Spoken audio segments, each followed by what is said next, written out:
The Equitable Life Assurance Society presents This Is Your F.B.I.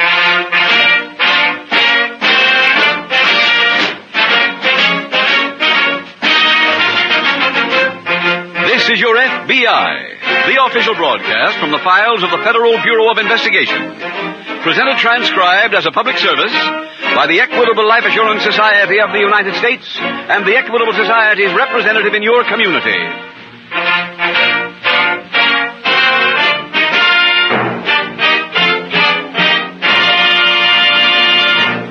Most people spend their lives worrying about how to make more money. Actually, the more you make, the more you spend. Unless you have a plan, and most people don't.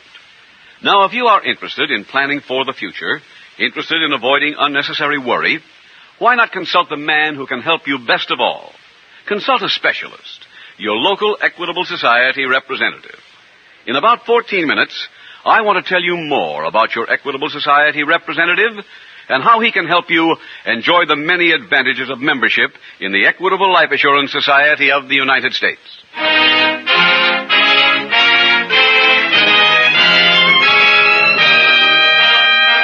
Tonight, the subject of our FBI file, bank robbery. Its title, Killer for Hire.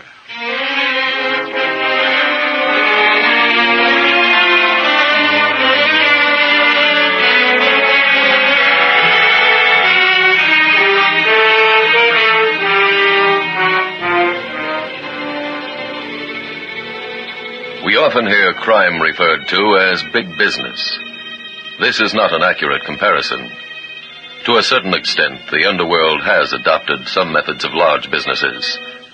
It controls huge amounts of capital, requires keen management and planning, demands efficiency of its employees in carrying out its orders. But here the similarity ends. Whereas businessmen can survey and graph their future prospects with some degree of accuracy, criminals cannot. For the simple reason that slip-ups, disloyalty of their underlings, unanticipated moves on the part of law enforcement officials, all these are unpredictable hazards. The underworld can never close its books, knowing for sure that all the figures are in. Tonight, your FBI presents another case from its files. It shows how a well-planned crime can go wrong, even years after its apparently successful completion.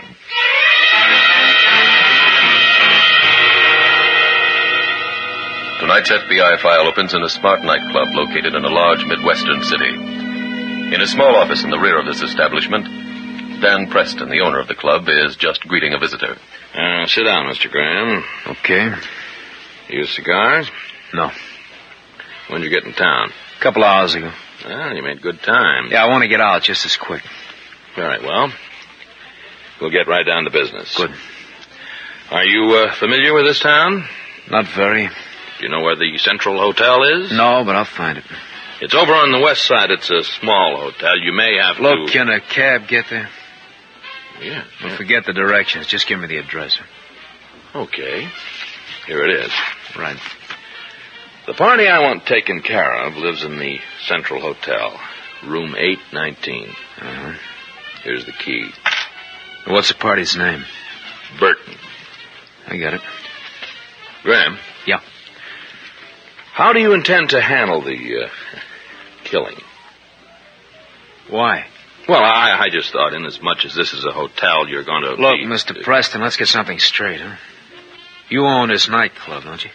Yeah. Am I telling you how to run it? No. And don't tell me how to run my business. I'm sorry. What about money?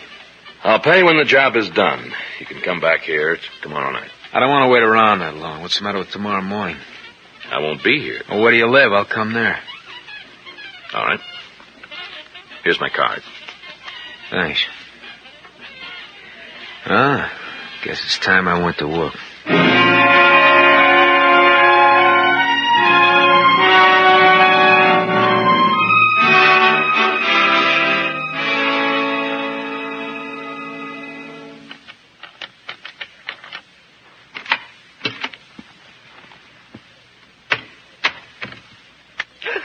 Don't rumble, sweetheart. Who are you? It don't matter. How did Look, you get... I got a gun here. Now let me ask the questions, huh? Go ahead. You live in this room? Yes? What's your name? Burton. Where's your husband? I don't have one. Who? Where's your brother, then? Your father? That's a blank, too, mister. Who else lives in this room with you? Nobody. You live here alone? Yeah. This is no good. Where are you going? I'm getting out of here. Wait. Out of my way. I want to ask you one question. Well? Who sent you here? Nobody. Honey, I've been around. I know a hired gunsel when I see one. Is that a fact? Yes. That is your touch, right? You're right. Now tell me who paid you to come here. No dice. Was it a guy named Preston? Was it? Sweetheart, in my business, we always protect the client. I know it was Preston. I should have figured he'd make this kind of play. Look, what difference does it make who it was? You came off lucky, didn't you? Yeah. And forget it. Now let me out of here. Wait. One more question. What now? You were paid to get rid of me. Why didn't you do it? Look, I want to know. I don't kill dames. Oh. Do you buy dame strings? Sometimes. I'm awful thirsty.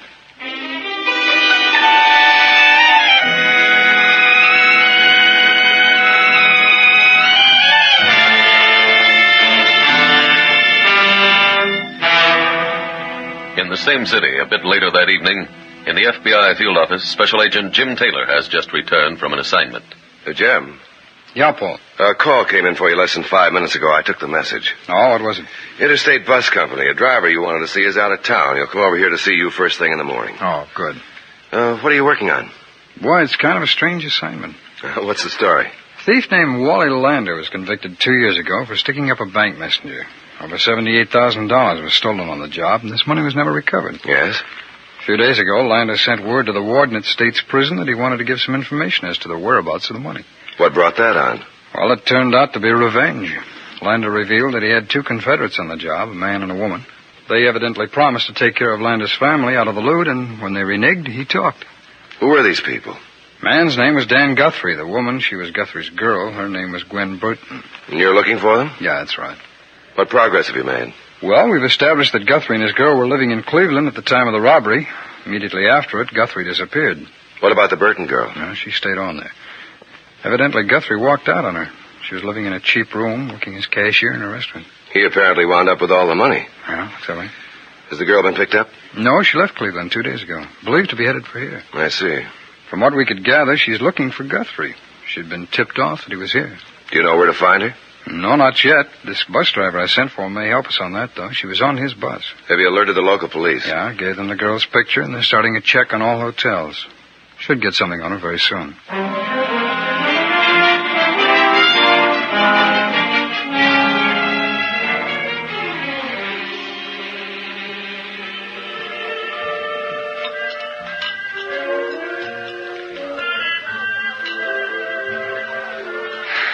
Harry, I could go on for hours with all the details, but that's more or less the story.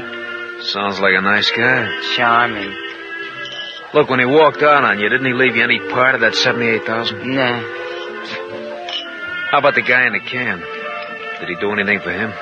Wally Lander? Yeah. Not a nickel's worth. Harry, can we have another drink? Oh, sure, honey. Waiter. Yeah? Let's have the same thing, huh? Right. Look, honey, how'd you tail him here? Well, like I told you, I was a cashier in this joint in Cleveland. Yeah. An old-time grifter came in one night, slipped me a note when he paid his check. Uh-huh. The note said he'd seen Guthrie in this town, that he was using his old name, Preston. Oh. It also said he was doing what he always wanted to do. Well, I knew that meant he was operating a nightclub. So? So I called enough joints till I finally nailed him. Did you ask him for your cut? Oh, of course. He said he'd bring it to me tonight. Instead, he sent you. He did send you, didn't he? Yeah. I knew it. Are you sorry? Not now. There you are. Oh, just set him down. Right. Harry, Yeah, honey. how much was he paying you? For knocking you off? Yeah. 5 bills. Did you collect? No. You know, he owes me a pretty good chunk. My end of that job was over 20,000. Solid numbers. If you'll take a marker, how'd you like to work for me? You just made yourself a deal.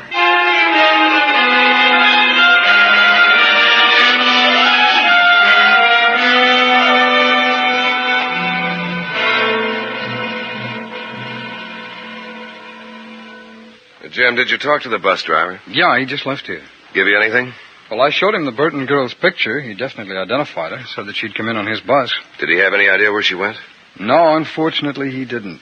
Oh, these pictures just came in, Jim. No, what are they?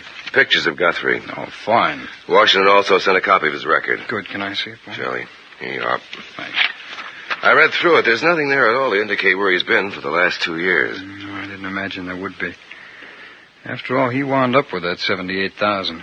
That's enough for a man to retire on for a few years at least. Do you think he's gone into some legitimate business? Yeah, could be. Well, even if he's here in town, he won't be easy to find. Probably changed his name, even his appearance. Yeah, it figures. Jim, I sent Guthrie's pictures and a copy of his record to the police. They might have something on him. I hope so. It'll make it look... No, I'll get a call. Special Agent Taylor. Oh, yes, Sergeant. Yeah, wait till I write that down, will you? Okay. Good work, Sergeant. Yeah, thanks a lot. Bye. Paul, we're getting some action. What, Jim? That was police headquarters. The Burton girl is registered at the Central Hotel. I think I better get right over there.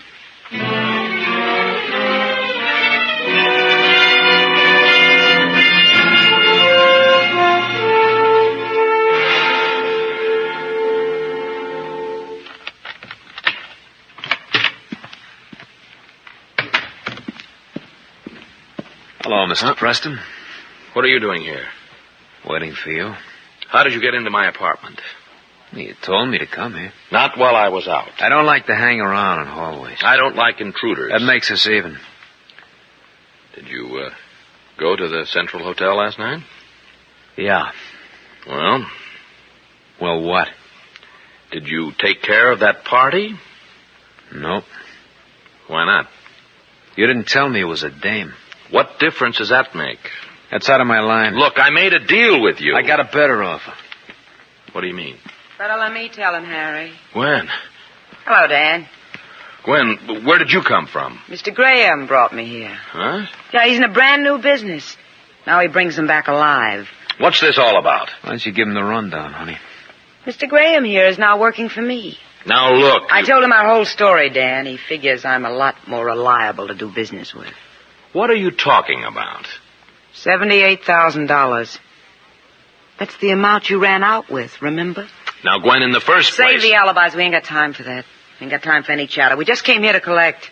Collect what? My end. I figured it out on the way over. It comes to $26,000. This whole thing is ridiculous. I want my cut, Dan, now. You're not getting anything. Mister, you're in no position to talk that way. You keep out of this. I've got to protect my interests. I'm on the payroll. Now get out of here, both of you. Harry, show him I mean business, huh?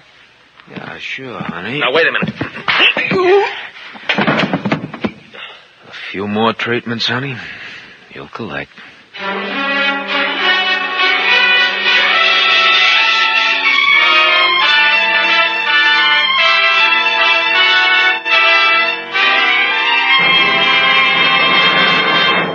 We will return in just a moment to tonight's exciting case from the official files of your F.B.I. But right now, I'd like to explode a popular notion. Making big money is not always the answer to a successful future. People with average incomes are able to protect their families, provide for their children's education, own their own homes free and clear, and provide freedom from worry after 60. Now, the experience of Mr. George Gaines may show you how you, too, can enjoy greater peace of mind. Will you tell us, Mr. Gaines, how an Equitable Society representative solved your problem? Well, I'm a working man, Mr. Keating. While I have Social Security, I knew that wouldn't be enough to keep my wife and kids well housed, well clothed, and well fed if something happened to me. And it worried me. And then I heard you talk about a plan that would protect my family, no matter what. That's the Equitable Family Security Plan. Yes, the Family Security Plan. So I called up our local Equitable representative. The first time he came to see us, he gave us a chart. Now, this chart helped us to figure out how much more we'd need in addition to Social Security to protect our family. Well, that's the famous fact-finding chart for fathers and mothers. It's free to anyone interested in providing family security. Well, it certainly was a big help.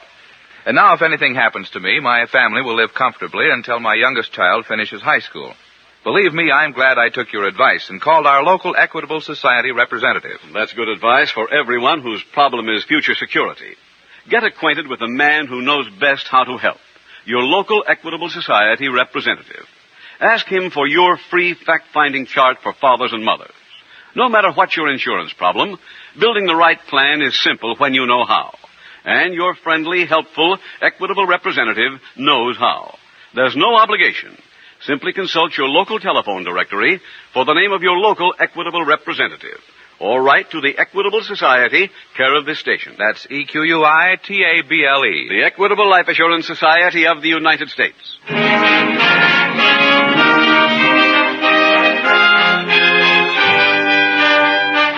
And now back to tonight's FBI file, Killer for Hire.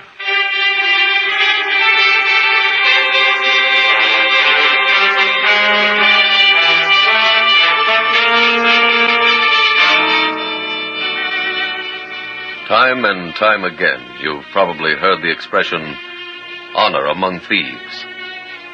Case after case from FBI files reveals, just as does tonight's story, that there's not much. There just isn't room in the criminal mind for honor in our sense of the word. In order to be a criminal, one must crush all normal moral codes, must develop a new set of rules to live by. It's a lonely life, living in the shadows of the underworld. Never for a moment dare a person trust completely his fellow criminals, nor for one moment can he relax his vigilance to protect himself from betrayal, just as Gwen Burton, Dan Preston, and Harry Graham have to be always on guard in tonight's FBI case.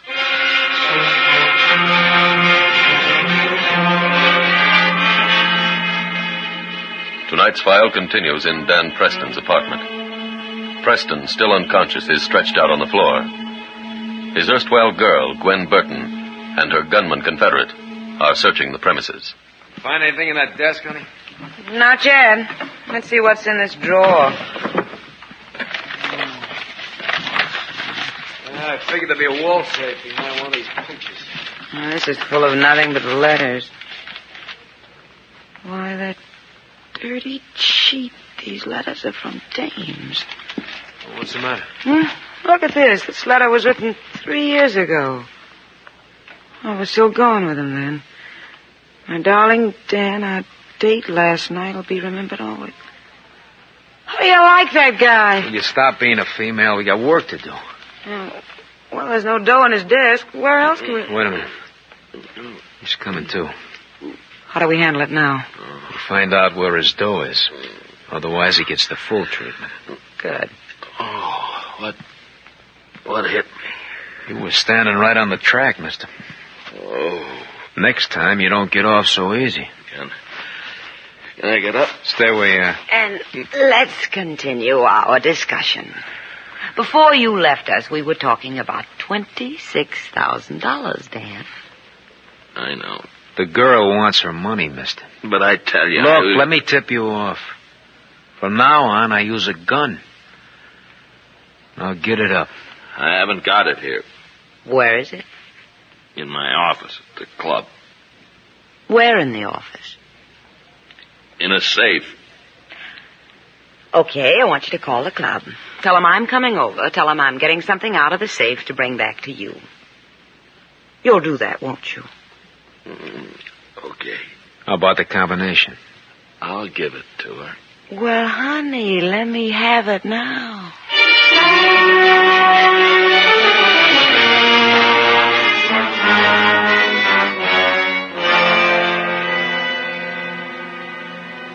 Jim, I've been looking all over for you. The hotel manager said you were on the floor below. Oh, did you get the search warrant? Yeah, I have it right here. Good. This is the Burton girl's room. I got a pass key. No sign of her, Jim? No, she left the hotel early this morning. Hasn't returned since. There's a man with her, but he didn't answer to Guthrie's description. It doesn't. Go ahead, Paul. Right. Well, it might be a good idea to search her room, see if we get any leads. There's a small bag over there. Yeah, I'll take a look at that. I'll see what's in that closet. Okay. Could the management give you any line on what she's been doing? No, not much. He said she made quite a few phone calls. Just getting the slips together. We'll pick them up on our way out. Nothing in here. But I got something. Yeah? Well, what is it? It's a note. What does it say? Well, it's addressed to her from a man who signs himself Pete. Yes? Says he saw Guthrie here. Guthrie's using his old name. Uh-huh. Also states he's doing what he always wanted to do. Well, the Burton girl must know both these things. In that case, Jim, she's probably already found him. I know, which means she may never come back here. Well, we'll post someone here to watch for her anyway. Right. Let's get on and pick up those slips on the telephone call she made.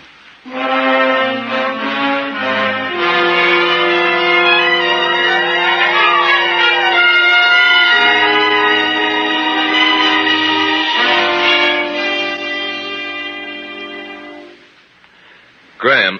Yeah. Why don't you put that gun away? It makes me nervous.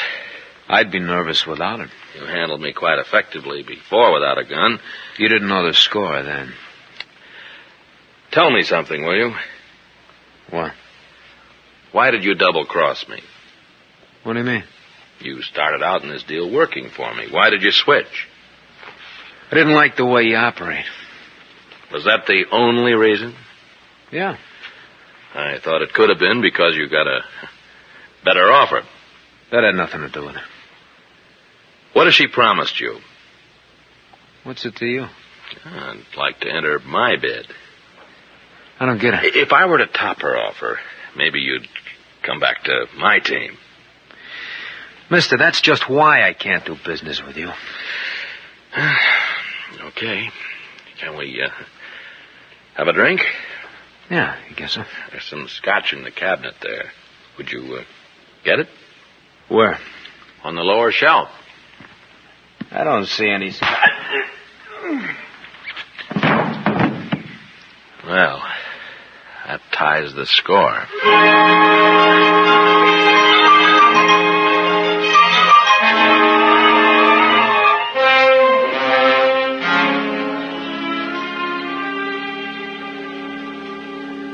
Hey, Jim, the warden of State's Prison just called me back. And? He questioned Wally Lander about Guthrie. You come up with anything? No, he had no idea what Guthrie's old name was. How about the business he always wanted to be in? He knew nothing about that either. How are you making out? I've combed through Guthrie's record. That didn't give us anything. Any word from the hotel? I just called there 5 minutes ago. Girl still hasn't returned. Excuse me, Jim. Yeah, Bob. Here's a report on his telephone numbers. Oh, thanks. Oh, Bob, did they get a location on all of them? Yes, it's all there. Fine. Thanks, Bob. Are these the calls the girl made from the hotel? Yeah, that's right. She made 21 calls. Let's see them, will you? Okay. First one's a nightclub called the Ace of Clubs.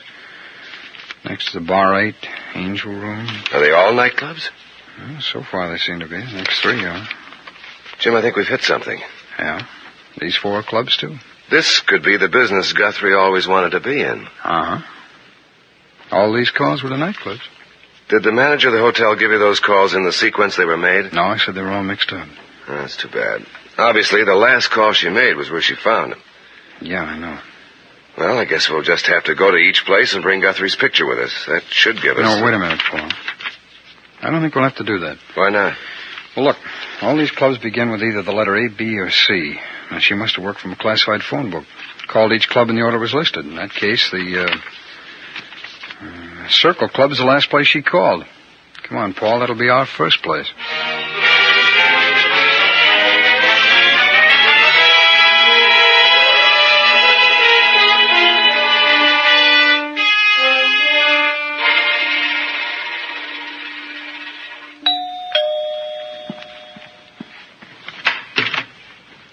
Come in, Gwen. Where's Harry? He's inside. Did you get the money? Yeah. Hope you didn't have any trouble. No, I thought you said Harry was in here. There he is. Where? Right there on the floor. What happened? It was just my turn to hit him. What is this? It's my party now, Gwen. Let me have my money. Wait a minute. Give now it you... to me, I said. Gather it's in that bag. It's not your money. It belongs to me, and you know it. Honey, we're not going into that again. Besides, you'll have no need for it. Why not? One has to be alive to enjoy money. What are you talking about? I'm going to have to kill you, Gwen. In fact, I'm killing you both. Now, wait, Dan. It'll all be very legitimate, too. I'll say I came in, found you rifling my apartment, and I had to let you have it. You'll never get away with it. Now, you forget, honey, in this town I'm an honest man. Now, would you like it first? Dan, don't. Put away that gun. I'm sorry, Gwen. That gun. Huh? Drop it, I said. I'll pick up his gun, Jim. Sure. Who are you? We're special agents of the F.B.I. You heard him. You heard what he was going to do? Yes, Miss Burton, we know all about both of you. That's why the manager let us in the back way. All right, Paul, let's revive that man on the floor and take them all down to the office.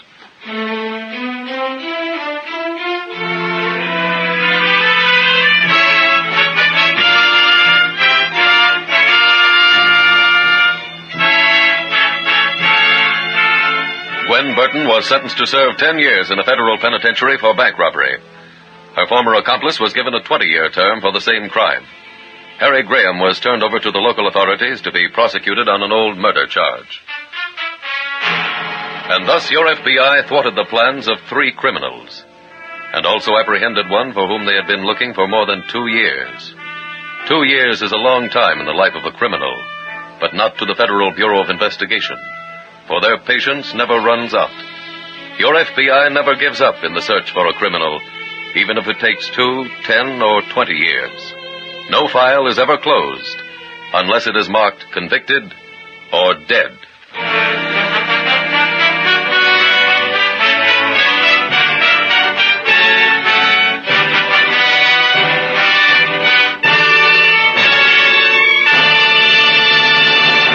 Did you know that most people, no matter how much money they make, are often in financial hot water? The trouble is, not many people know how to make the best use of the money they have. Now, there is one man who does know how to help you make the best use of your money. He is your local Equitable Society representative. His job in life is to help you take the uncertainty out of tomorrow and assure protection for yourself and the ones you love. Why not consult him? There's no obligation. Consult your local telephone directory for the name of your local representative of the Equitable Life Assurance Society of the United States.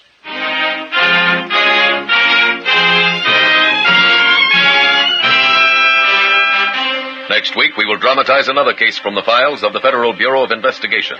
Its subject, extortion. Its title, The Bridal Shakedown.